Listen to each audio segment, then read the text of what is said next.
Kanayon, ano ang masarap na pulutan na abot kaya ng bulsa? Namamahinga naman ako dito, palulutuin mo ako ng pulutan.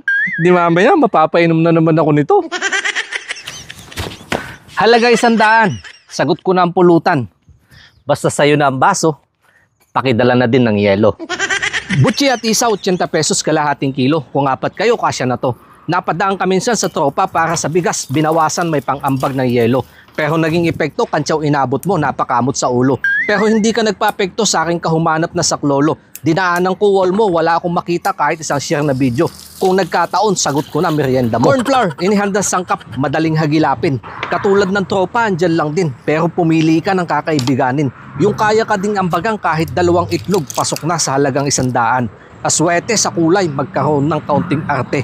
Sana mapansin mo kumpare, hindi yung kung dumakot ka ng pulutan, para kang walang hapunan. Kasama sa isang lalagyan, mga sangkap humanap na makakapitan. Ang tunay na kaibigan, dyan mo mapapatunayan. Meron o wala, pwede mong lapitan. Hindi lang sa baso, kahit sa kaunting oras, handa kang damayan. Tabi-tabi po, baka katamaan. Yung ibang kaibigan, ginagamit pagkakitaan. Tandaan, walang mararating ang taong mapanlamang. Yo! Para sa panghuling banat, lahat pinagsama-sama sa pangalawang prituhan muling magputukan. Butchi, isaw, chicharon sa isang luto ng butchihon. Pulutang abot kaya, pang 100. Hindi naman kalabisan kung pambili ng bigas mabawasan. Pero huwag kalimutan, unahin ang pamilya bago ang kaibigan.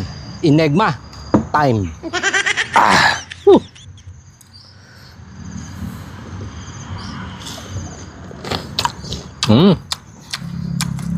Sarap.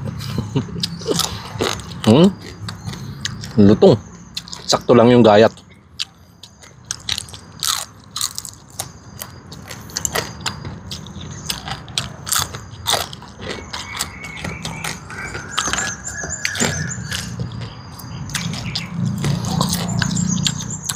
Sulit na sulit.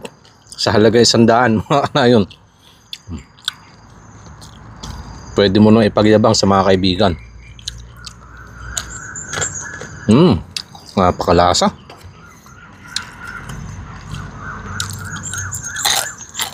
Pag dito, malutong. Pero once na nilagay mo na dito sa suka, kumukunat agad. Pero ang sarap po.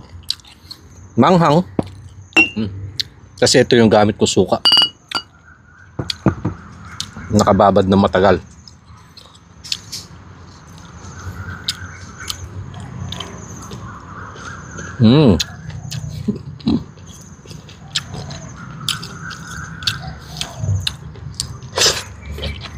Panalo.